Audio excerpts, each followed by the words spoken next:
नमस्कार, मैं हूं अरुण तोमर। आप देख रहे हैं साधना न्यूज। 5 बजे की 5 बड़ी खबरों में आपका स्वागत है। मुख्यमंत्री शिवराज सिंह चौहान की अध्यक्षता में कैबिनेट बैठक संपन्न हुई है, जिसमें कई अहम प्रस्तावों पर मुहर लगी है। कैबिनेट की बैठक में अनुकंपा नीति में बदलाव किया गया है। अब विवाहिता बेटी के भी अनुकंपा नियुक्ति मिल सकेगी। इसके लिए जल्दी ही नई योजना शुरू की जाएगी। गुंडे माफियाओं से छुड़ाई गई जमीनों पर भी गरीबों के मकान बनेंगे। बेगा, सहारिया और भारिया अति पिछड़ी जातियों के लिए शिवराज कैबिनेट ने बड़ा फैसला लिया है। मुख्यमंत्री दुधारू गाय कार्यक्रम की शुरुआत होगी, जिसमें प्रत्येक व्यक्ति को 2 दुधारू पशु दिए जाएंगे, जिसमें मार्केट लिंकेज की व्यवस्था भी सरकार करेगी। कैबिनेट की बैठक में मध्य प्रदेश नर्सेज काउंसिल के 37 पदों को सृजित करने का निर्णय लिया गया है। उच्च न्यायालय जबलपुर के परीक्षा सेल में 20 पद भरे जाएंगे। मुख्यमंत्री जी ने निर्णय लिया है कि अब अनुकंपा नियुक्ति की पात्रता बेटों के साथ मृतक अधिकारी कर्मचारी की बेटी को भी होगी। ये एक बहुत ही दूरगामी परिणाम देने वाला निर्णय है और महिला सशक्तिकरण की हमारी सरकार की जो नीति है उसको स्थापित करने वाला निर्णय है। माननीय मुख्यमंत्री जी ने आज आदेश दिया है कि अब मृतक अधिकारी कर्मचारियों की बेटियों को भी अनुकंपा नियुक्ति देने की पात्रता सुनिश्चित की जाएगी।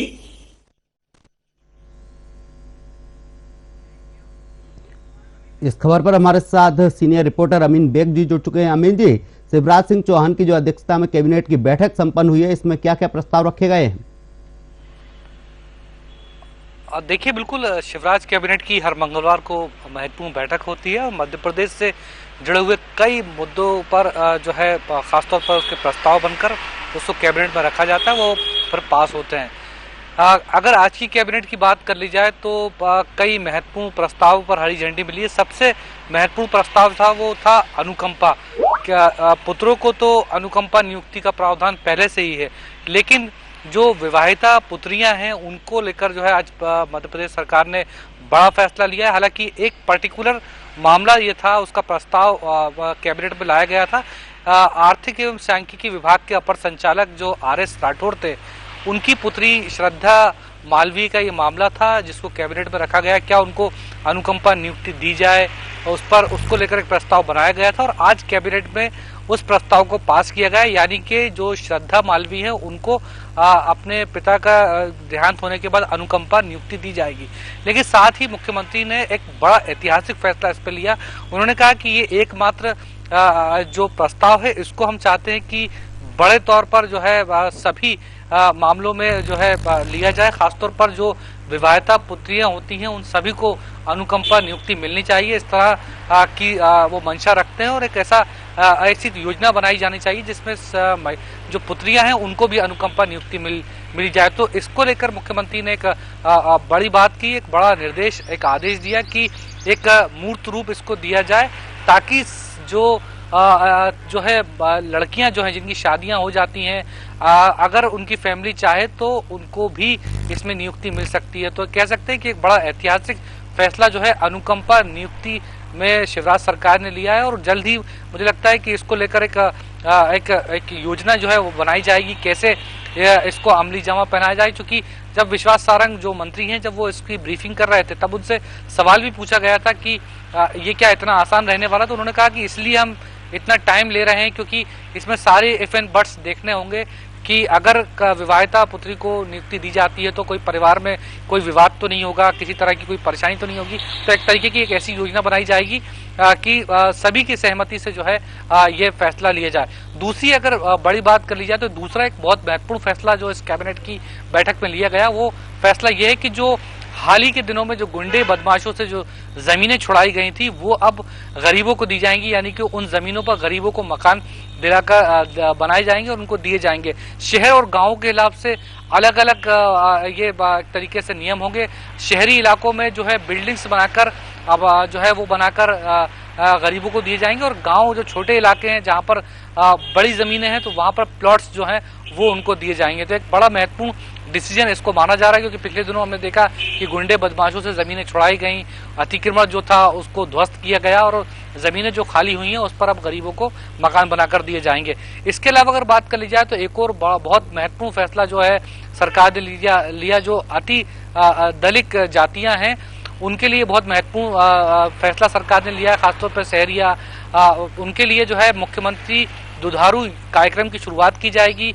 एक एक व्यक्ति को 2 दुधारू पशु दिए जाएंगे और उसका जो उत्पाद होता है उसकी भी ब्रांडिंग सरकार करेगी। तो ये अपने आप में 3 बहुत बड़े फैसले जो हैं वो देखे जा रहे हैं। इसके अलावा अन्य और भी फैसले हुए हैं, चाहे वो जबलपुर उच्चतम न्यायालय में जो परीक्षा सेल होता है उसमें नियुक्ति का मामला हो, या फिर नर्सिंग के अंदर जो है नियुक्ति का मामला हो। तो कई सारे महत्वपूर्ण फैसले लिए गए, लेकिन टॉप 3 के महत्वपूर्ण फैसले वो खासतौर पर अनुकंपा नियुक्ति, गुंडों से जो जमीन छुड़ाई गई है वो एक मामला था, और इसके अलावा अगर बात कर ली जाए तो जो अति पिछड़ी जातियां उनको लिए एक बहुत महत्वपूर्ण फैसला आज कैबिनेट की बैठक में लिया गया है। जी अमीन, इसमें दुधारू गाय कार्यक्रम की शुरुआत करने की बात सीएम ने कही है। ये दुधारू गाय किन लोगों को दी जाएंगी?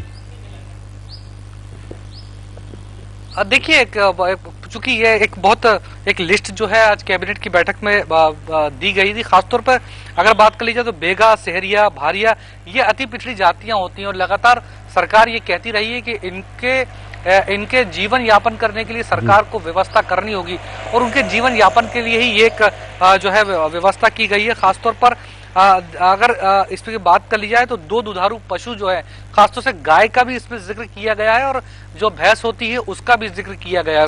इस योजना में जो है उनको गाय के अलावा भैंस भी दी जाएगी, और खासतौर पर जो प्रोडक्ट होता है, खासतौर पर अगर दूध से बनी हुई चीजों की बात कर ली जाए या फिर गोमूत्र होता है, इसकी जो लिंकेज है, इसकी जो ब्रांडिंग है वो सरकार यहाँ पर करेगी। मकसद ये है कि इनके जीवन यापन करने के लिए एक व्यवस्था की जाए, और ऐसा एक सरकार की तरफ से एक ऐसा माहौल बना के दिया जाए ताकि न सिर्फ ये अपना जीवन यापन कर सके, बल्कि जो कारोबार होता है जो डेयरी के जरिए वो भी ये आगे बढ़ा सकते हो। सरकार उसमें मदद करेगी, और उसका सीधा मकसद यही है कि अति पिछड़ी जातियां ये हैं और इनको प्रोत्साहित करने के लिए, इनको उत्थान के लिए सरकार ये कार्यक्रम की शुरुआत करेगी। जी तमाम जानकारी के लिए आपका बहुत बहुत शुक्रिया अमीन। आपको बता दें, शिवराज कैबिनेट की बैठक में कई अहम फैसले लिए गए हैं, जिसमें विवाहिता बेटी को भी अनुकंपा नियुक्ति मिल सकती है। विवाहिता बेटी को यह अनुकंपा नियुक्ति मिलेगी। इसके साथ ही उच्च न्यायालय जबलपुर के परीक्षा सेल में 20 पद भरे जाएंगे।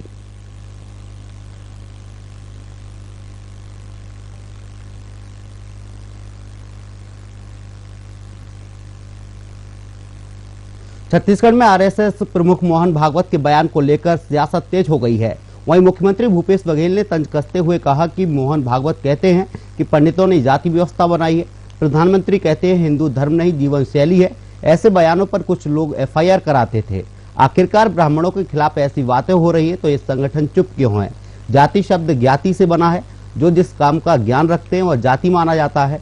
भगवान बुद्ध, महावीर, गुरु नानक देव और छत्तीसगढ़ में गुरु घासीदास जी ने जाति को तोड़ने का काम किया था, लेकिन फिर से जाति बन गई। यह कहना बिल्कुल गलत है कि पंडितों ने जाति बनाई है।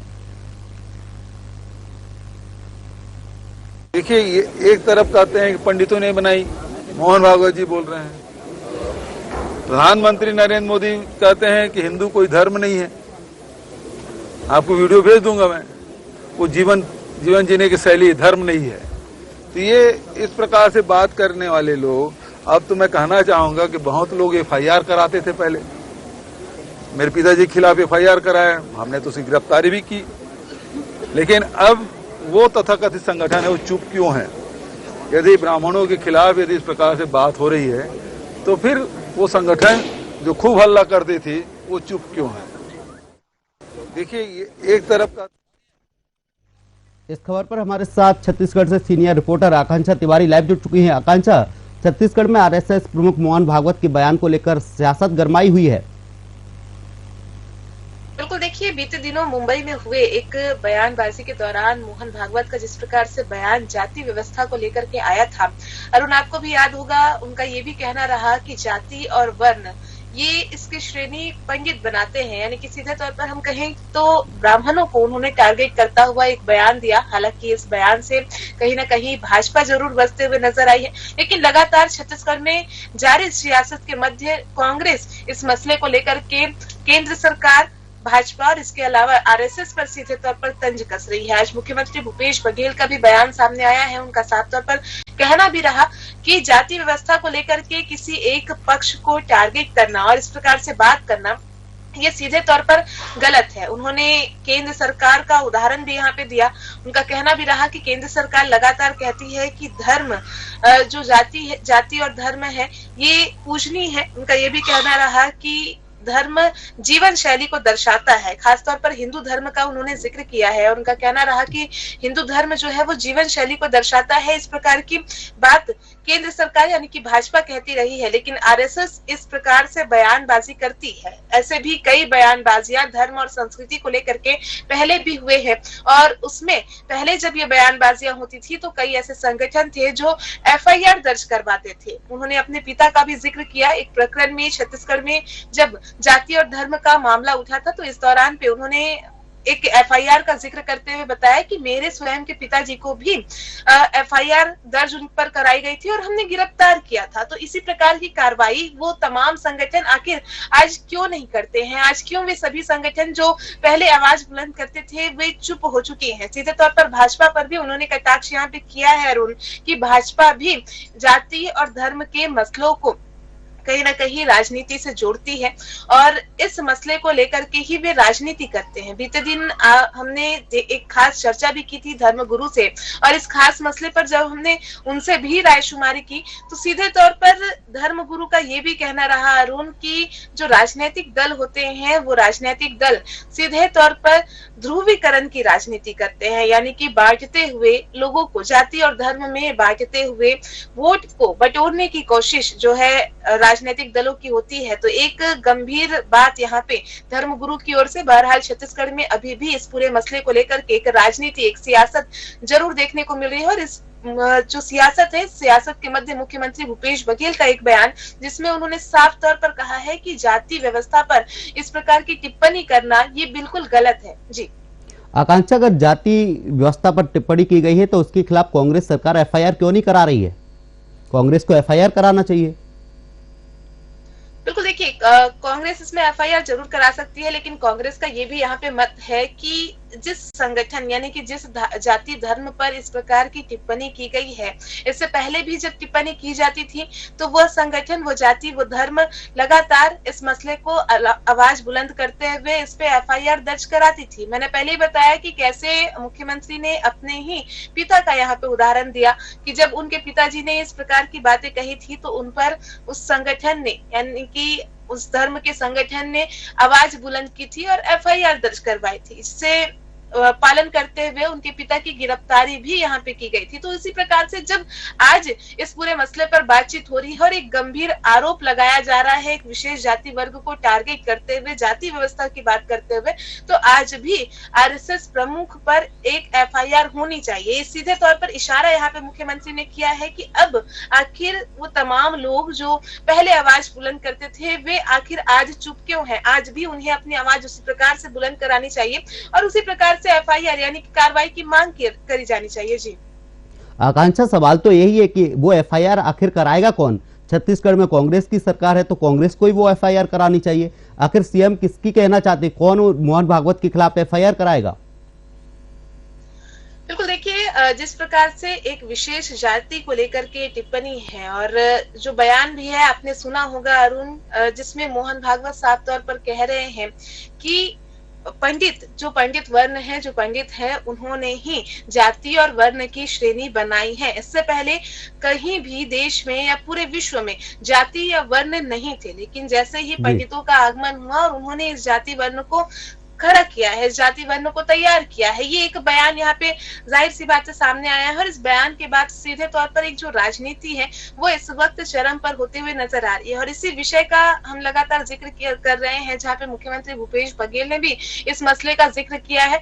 उनका यही कहना रहा कि वह जाति जो पहले इस प्रकार के मसले को लेकर के अपनी आवाज बुलंद करती थी, यानी कि सीधे तौर पर हम कहें तो सामान्य वर्ग पर उन्होंने निशाना साधा है अपने बातों से, कि पहले जब वे आवाज उठाते थे तो आज आखिर इस पूरे मसले पर, इस बड़े बयान पर वे आवाज उठा क्यों नहीं रहे हैं। इस संगठन को अपनी आवाज बुलंद करनी चाहिए। एक तौर पर सीधे इशारा हम इसे कह सकते हैं जाति वर्ग के लिए, और दूसरी ओर अगर हम कहें तो राजनीतिक दृष्टिकोण से जाहिर सी बात है यह मसला वर्तमान में जरूर तूल पकड़ता हुआ नजर आ रहा है एक और इस पूरे मसले पर, क्योंकि आरएसएस का बयान है तो जाहिर सी बात है भाजपा के तमाम नेताओं ने इस पूरे मसले पर इस वक्त चुप्पी साध ली है। लेकिन दूसरी ओर देखें तो कांग्रेस लगातार आरएसएस और भाजपा पर कटाक्ष करते हुए जरूर नजर आ रही है। जी, तमाम जानकारी के लिए आपका बहुत बहुत शुक्रिया आकांक्षा। आपको बता दें, छत्तीसगढ़ में मोहन भागवत के बयान को लेकर सियासत गर्मा गई है। मोहन भागवत ने कहा था कि जाति पंडितों ने बनाई है। इसको लेकर मुख्यमंत्री भूपेश बघेल ने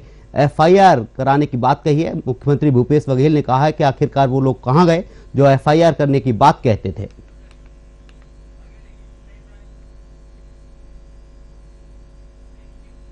इसके साथ ही अगली खबर की ओर बढ़ेंगे। आपको बता दें, राजस्थान में देश के लाखों श्याम भक्तों का खाटू श्याम मंदिर खुलने का इंतजार आज खत्म होने जा रहा है। 85 दिन बंद रहने के बाद मंदिर को भक्तों के दर्शन के लिए शुरू कर दिया गया है। गौरतलब है कि 22 फरवरी से बाबा खाटू श्याम का लक्खी मेला शुरू होने जा रहा है, जो 4 मार्च को खत्म होगा। ऐसे में अब मेले तक रोज लाखों श्रद्धालु बाबा खाटू श्याम मंदिर के दर्शन करेंगे। खाटू श्याम मंदिर 13 नवंबर से बंद है। मंदिर के विस्तार के लिए मंदिर को आम भक्तों के लिए बंद करने का निर्णय लिया गया था। 2 महीने से ज्यादा समय तक खाटू कस्बे में कई विकास कार्य हुए हैं। हालांकि मेले की तैयारियों को लेकर प्रशासन अभी भी जुटा हुआ है। आपको बता दें, खाटू श्याम बाबा के भक्तों के लिए एक बड़ी खुशखबरी है। खाटू श्याम बाबा के पट खोल दिए गए हैं। ये मंदिर 13 नवंबर से बंद था, जिसे अब खोला गया है। इस खबर पर हमारे साथ ज्यादा जानकारी के लिए राजस्थान से स्टेट हेड पूजा जोशी जी जुड़ चुकी हैं। पूजा जी, जो खाटू श्याम बाबा का मंदिर अभी तक बंद था, एक साथ मंदिर के पट खोले गए हैं, कितने भक्त रोजाना वहां पहुंच रहे हैं, क्या कुछ देखने को मिल रहा है? बिल्कुल अरुण, देखिए शीश दानी जो ये देश भर में विख्यात है बाबा का मंदिर, उनका जो दरबार है, जो मंदिर है, वो कल से खुल गया है। और इस खुलने के बाद जो श्रद्धालु है, भक्त है, उनका इतना अच्छा जन सैलाब वहां देखने को मिला है, क्योंकि 3 महीने बाद यानी कि 85 दिन के लंबे इंतजार के बाद में ये श्याम बाबा का मंदिर खुला है। भक्तों में काफी उत्साह देखने को मिल रहा है, क्योंकि भक्त काफी समय से बाबा दरबार में जाने के लिए बहुत ज्यादा परेशान हो रहे थे। सभी भक्त चाहते थे कि भाई जल्द से जल्द जो है बाबा के दरबार, जो दरबार है, पट है, खुले, हम मंदिर जा सके, क्योंकि आप जानते हैं पिछले कई समय से जो है श्याम बाबा के मंदिर में कार्यक्रम जो है लक्खी मेला आने वाला है, उसको लेकर तैयारियां चल रही थी और श्रद्धालुओं की सुविधा के लिए वहां पर कार्य चल रहा था, ताकि जो भी श्रद्धालु वहां आए उनके लिए आसानी से बाबा के दर्शन कर सके। हालांकि ऐसा नहीं है कि जब बाबा के पट बंद थे या मंदिर बंद था तो कोई श्रद्धालु नहीं जा रहा था। तब भी श्रद्धालु जो है मन में जिनके आस्था है वो बाबा के दरबार के लिए, बाबा के दर्शन के लिए जा रहे थे और बाबा के दरबार से ही माथे को वहां से ही ढोक देकर के अपने मन में जो है वो बता करके बाबा को आ रहे थे। और इतना ही नहीं, देखिए 22 फरवरी से जो है लक्खी मेला आयोजित होने जा रहा है, जो हर साल होता है। हर साल की भांति इस साल भी जो खाटू श्याम जी, जो कि सबसे विश्व में प्रख्यात है, विदेशों में भी, विदेशों से भी यहाँ पर देशभक्त जो है आते हैं यहाँ से सभी। और इतना ही नहीं, और इस लक्खी मेले को लेकर 144 जो धारा है वो भी यहाँ पर लगाई गई है, क्योंकि देखिए 22 फरवरी को लक्खी मेला शुरू होने वाला है और इसको लेकर प्रशासन ने चाक चौबंद व्यवस्थाएं की है, ताकि श्रद्धालु जो आए उन्हें किसी प्रकार की कोई परेशानी ना हो, ना ही कोई अशांति फैले, ना ही कोई प्रदर्शन हो, ना ही कोई भंडारा टाइप का हो और ना ही कोई हथियार लेकर आए। क्योंकि आप जानते हैं लक्खी मेले में 20 से 25 लाख लोगों की भीड़ इकट्ठा होती है। भक्तजन यहाँ पर बाबा के मेले में आते हैं और बाबा के दर्शन अभी से शुरू हो गई है। जी अरुण।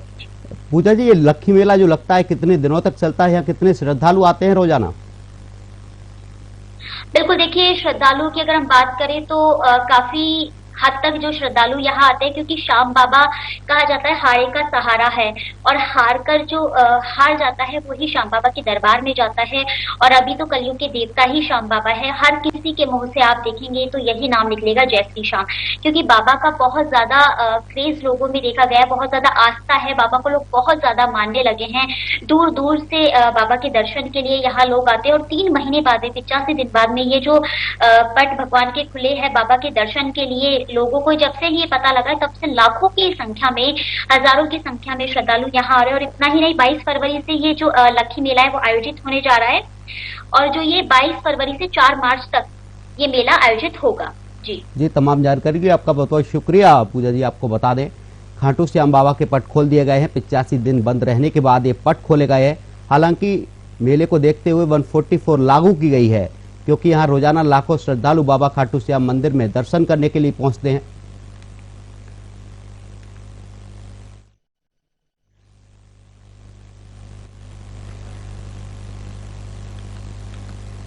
उत्तर प्रदेश में रोडवेज बसों में यात्रा करने वाले लोगों को आज अपनी जेब ढीली करनी पड़ेगी। दरअसल राज्य परिवहन विभाग ने सरकारी बसों के सफर को महंगा कर दिया है। इसके साथ ही ऑटो का किराया भी बढ़ा दिया गया है। दरअसल यूपी रोडवेज ने 25 पैसे प्रति किलोमीटर की दर से किराया बढ़ाने का प्रस्ताव दिया था, जिसको मंजूरी भी मिल गई है। अब 100 किलोमीटर के सफर के लिए 25 रुपए ज्यादा देने होंगे। ऑटो का किराया बढ़ाने के प्रस्ताव को भी अनुमोदित कर दिया गया है, जिसके बाद नई दरें तय की जाएंगी। आपको बता दें कि लखनऊ से दिल्ली के लिए अब 125 रुपए किराया देना होगा। इसके साथ ही यूपी रोडवेज में नया किराया लागू होने के बाद राजधानी लखनऊ से दिल्ली जाने वाले यात्रियों को 125 रुपए ज्यादा देने होंगे। वहीं प्रयागराज का किराया 252 रुपए से बढ़ाकर 304 रुपए कर दिया गया है। आपको बता दें, उत्तर प्रदेश में रोडवेज बसों का किराया बढ़ाया गया है। एक किराए की दरें लागू की गई हैं, जो कि अब दिल्ली जाने वाले यात्रियों को 125 रुपए देने पड़ेंगे। इससे पहले 25 रुपए कम देने पड़ते थे, क्योंकि यूपी रोडवेज ने जो प्रस्ताव दिया था जिसको मंजूरी मिल गई है। इतना ही नहीं, लखनऊ से दिल्ली जाने के लिए किराए की सूची 125 रुपए की गई है। इस खबर पर हमारे साथ उत्तर प्रदेश से state head Ravindra Tiwari ji live जुड़ चुके हैं। रविंद्र जी, आपको बहुत बहुत स्वागत है साधना न्यूज में। उत्तर प्रदेश में जो रोडवेज बसों का किराया बढ़ाया गया है, उसको लेकर क्या कुछ देखने को मिल रहा है अब? अरुण जी, मैं आपको बताना चाहूंगा, आज आधी रात से उत्तर प्रदेश में जो उत्तर प्रदेश की जनता है, उनकी जेब पे फिर महंगाई की मार पड़ने वाली है। राज्य परिवहन निगम ने 25 पैसे प्रति किलोमीटर की दर से किराए में इजाफा कर दिया है, जिससे कि जो किराया लगता था पहले, जैसे हम बात करें लखनऊ से दिल्ली की 125 रुपए की बढ़ोतरी हुई है, चाहे हम बात करें लखनऊ से गोरखपुर की 76 रुपए की बढ़ोतरी हुई। इसी तरह से जो भी प्रयागराज हुए, कानपुर हुए, तो जहां भी जैसे लोग जाते थे, तो अब पहले की अपेक्षा 25 पैसे प्रति किलोमीटर का इजाफा हुआ। हालांकि जो राज्य परिवहन निगम है, इनका कहना है कि जो ऑटो पार्ट्स है, इनके महंगे होने की वजह से हमें किराए में बढ़ोतरी करनी पड़ी। पर कहीं ना कहीं जो तेल है, तेल की कीमतें जो आसमान छू रही है, जिसको सरकार लगाम लगाने में कामयाब होती नहीं दिख रही है, ये वजह मानी जा सकती है किराए की बढ़ोतरी को लेकर। अभी तो राज्य परिवहन निगम ने किराया बढ़ाया है। अभी जो ऑटो वाले हैं, इनका भी जो प्रस्ताव है, ये भी अनुमोदन के लिए गया हुआ है। हो सकता है इनको भी मिल जाए अधिकार किराया बढ़ाने का। तो उसके बाद जो जनता है, उसकी जेब पे तो महंगाई की मार पड़ेगी और पीड़ित भी होगी। आए दिन जब से कई बार देखा जा रहा है, पेट्रोल जो है कभी 100 रुपए का आंकड़ा छूता है, डीजल है 90 रुपए का आंकड़ा छूता है, तो ऑलरेडी जनता परेशान है। और उसके बाद जो ये राज्य परिवहन निगम ने महंगाई की मार जनता पे डाली है, इससे कहीं ना कहीं जनता पीड़ित होगी। रविंद्र जी, क्या इसको लेकर विपक्ष ने कोई सवाल नहीं खड़े किए हैं? क्या विपक्ष कर क्या रहा है फिर उत्तर प्रदेश में, क्योंकि किराया बढ़ रहा है, पेट्रोल डीजल पहले से ही महंगा हुआ है, तो विपक्ष आखिर कर क्या रहा है वहां पर? देखिए, समाजवादी पार्टी के जो राष्ट्रीय अध्यक्ष हैं, उनकी टिप्पणी आई भी अखिलेश यादव जी की। उन्होंने कहा है कि जो परिवहन निगम ने जो किराया बढ़ाया है, कहीं ना कहीं जो उत्तर प्रदेश में इन्वेस्टर समिट हो रहा है, उसका जो खर्चा है वो यही इसी से निकाला जाएगा। पर खैर, ये तो आरोप प्रत्यारोप की बात हुई, लेकिन जो किराए की मार जनता में पड़ रही है, तो उससे कहीं ना कहीं जनता को तकलीफ तो है ही। और जो 25 पैसे किराया बढ़ाया गया है, वो कहीं ना कहीं ऑटो पार्ट्स ना वजह बनते हुए, जो तेल है, अगर तेल बढ़ी हुई कीमतों में तेल की लगाम लगाया जा सके, तो हो सकता है किराए में जो वृद्धि करनी पड़ी है, वो वृद्धि सरकार को ना करनी पड़े। क्या रविंद्र जी, जो प्राइवेट बस संचालक हैं उत्तर प्रदेश में, उन्होंने भी अपने किराए में बढ़ोतरी की है? भाई, लाजमी सी बात है, किराया भाई बढ़ाया इसीलिए है क्योंकि जो लागत होती है वो निकालना होता है, और उसमें जो तेल है, तेल तो चाहे प्राइवेट बस हो चाहे सरकारी बस हो, सबको एक ही कीमत में मिलता है। तो जहां अगर उनको सरकारी बसों का किराया बढ़ता है तो कहीं ना कहीं प्राइवेट बस वाले भी अपनी तरफ से किराया बढ़ाएंगे, और क्यों ना बढ़ाए, क्योंकि भाई जो भी लागत आती है उसका तो खर्चा निकालना ही पड़ेगा। हालांकि जो राज्य परिवहन निगम है, इनका कहना है कि ये जो 25 पैसे किराए की जो वृद्धि की है, इससे सरकार को सालाना करीब 300 करोड़ रुपए की वृद्धि होगी। जी, तमाम जानकारी के लिए आपका बहुत बहुत शुक्रिया रविंद्र जी। आपको बता दें, उत्तर प्रदेश में रोडवेज बसों का किराया बढ़ाया गया है। 25 पैसे प्रति किलोमीटर में ये बढ़ोतरी की गई है। किराए के प्रस्ताव को मंजूरी मिल गई है। दिल्ली से लखनऊ का किराया 125 रुपए ज्यादा लगेगा।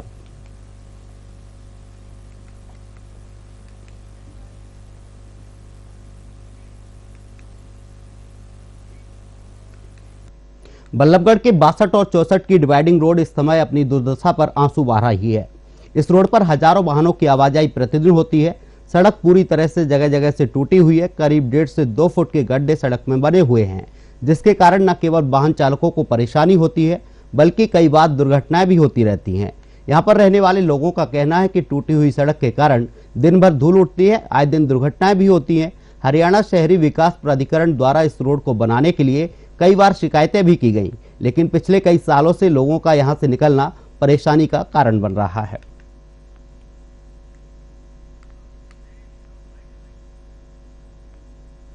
साल से रोडें टूटी हुई हैं, आए दिन एक्सीडेंट होते रहते हैं गड्ढे के कारण। और ये देखो शाम को यहाँ भी ऐसा बुरा हाल हो जाता है। ये लाइट है काफी दिन से बंद पड़ी हुई है, 1 साल से बंद पड़ी हुई है। अच्छा। इसकी सुनवाई नहीं हो रही है, सबसे कंप्लेंट कर ली। रेत से बहुत बुरा हाल है। शाम को तो पोल्यूशन इतना रहता है कि सांस लेने में दिक्कत होती है। जो ठीक ठाक आदमी है वो भी बीमार हो जाता है। गाड़ियां टकराती हैं, स्कूटर की गाड़ी की टक्कर होती है, तीसरे दिन एक्सीडेंट होता है इधर। ये मास्ट लाइट है इधर, पिछले मई के महीने लास्ट ईयर मई से खराब पड़ी है। जेई साहब को भी कई बार बोल चुके, कोई नहीं सुनता, न शासन प्रशासन बिजली बोर्ड कोई नहीं सुनता लाइट के लिए। 4 साल से रोडें टूटी हुई हैं, आए दिन एक्सीडेंट। आपको बता दें, बल्लभगढ़ के 62 और 64 की डिवाइडिंग सड़क पूरी तरीके से जर्जर हो गई है। इस ओर प्रशासनिक अधिकारियों द्वारा ध्यान नहीं दिया जा रहा है, जिसकी वजह से राहगीरों को काफी परेशानियों का सामना करना पड़ता है। इसकी शिकायत भी कई बार की गई है, लेकिन प्रशासन के द्वारा इस सड़क की मरम्मत नहीं करवाई जा रही है। हालांकि इस सड़क की वजह से आए दिन दुर्घटनाएं भी देखने को मिल रही है। स्थानीय लोगों का कहना है कि धूल उड़ने की वजह से भी उन्हें काफी दिक्कतें होती है, लेकिन कोई ध्यान नहीं दे रहा है। इस खबर पर हमारे साथ जितेंद्र बेनीवाल संवाददाता लाइव जुड़ चुके हैं। जितेंद्र, जिस तरीके से सड़क का मामला सामने आया है, कोई सुनवाई नहीं हो रही वहां पर, आखिरकार हो क्या रहा है फिर? बिल्कुल, मैं आपको बता देता हूँ, ये बल्लभगढ़ के सेक्टर 62-63 डिवाइडिंग का रोड है, जहाँ पर जो हजारों लोगों का आना जाना यहाँ पर लगातार बना हो रहा है। तो कहीं ना कहीं जिस तरह से जो सड़कों की हालत इतनी खराब हुई पड़ी है कि जहाँ पर वाहन चालक हो या स्थानीय लोग, उनको काफी परेशानी का सामना करना पड़ रहा है कि 2-2 फुट के वहाँ पर गड्ढे बने हुए हैं, जिससे कि कहीं ना कहीं दुर्घटना के जो असंभव यहाँ पर बने रहते हैं कि लगातार कोई ना कोई दुर्घटना वहाँ पर होते रहते हैं। कि तो बगल में वहाँ पर बीपीएल कार्ड से बने हुए लोग फ्लैट में वहाँ पर रह रहे हैं, सरकार ने उनको फ्लैट दिया गया है। तो कहीं ना कहीं जो फ्लैट वाले लोग हैं उस सड़क से भी आना जाना भी नहीं कर पा रहे हैं, और लोग साफ तौर पर यही कह रहे हैं कि हमने तो यहाँ पर छूट भी दी है कि जिस तरह की यहाँ पर सड़क बन सकती है कि नहीं बन सकती। इसी को लेकर जब हमने लोगों से वहाँ पर बातचीत करने की कोशिश की तो लोगों ने साफ तौर पर कहा है कि अगर हम यहाँ पर कई सालों से ये सड़क ऐसी ही खराब हुई पड़ी है, लगातार वाहन चालक है तो कोई भी यहाँ पर पानी भर जाता है, जब बरसात होती है तो पानी बरसने से काफी लोगों को परेशानी का सामना करना पड़ता है। तो आए दिन हादसे होते रहते हैं। जी जितेंद्र, क्या स्थानीय लोगों ने इसको लेकर शिकायत की है? बिल्कुल, ये स्थानीय लोगों ने इस बात को लेकर वहाँ पर कई बार ये होंडा डिपार्टमेंट में जाकर शिकायत की है। शिकायत के उनको देने के भी बावजूद भी यहाँ पर ये शिकायत, इस समस्या का समाधान नहीं हो पाया है। तो ये कई सालों से परेशान डोल रहे हैं जो लोग इस सड़क को लेकर। उनकी जो दुकानदारी है, दुकानदारी भी नहीं हो पा रही है, तो वहाँ के ग्राहक नहीं आ पाते हैं सड़क के कारण। जो रॉन्ग साइड का सहारा लेते हैं लोग, आते हैं जो आते, और कहीं ना कहीं दुर्घटना होने की लगातार संभावना बनी रहती है। जी जितेंद्र, अगर सड़क नहीं बन पा रही है तो वहाँ के जनप्रतिनिधि आखिर कर क्या रहे हैं? वहाँ के जनप्रतिनिधियों की जिम्मेवारी बनती है, खस्ता हाल सड़क है उसकी मरम्मत करवाई जाए।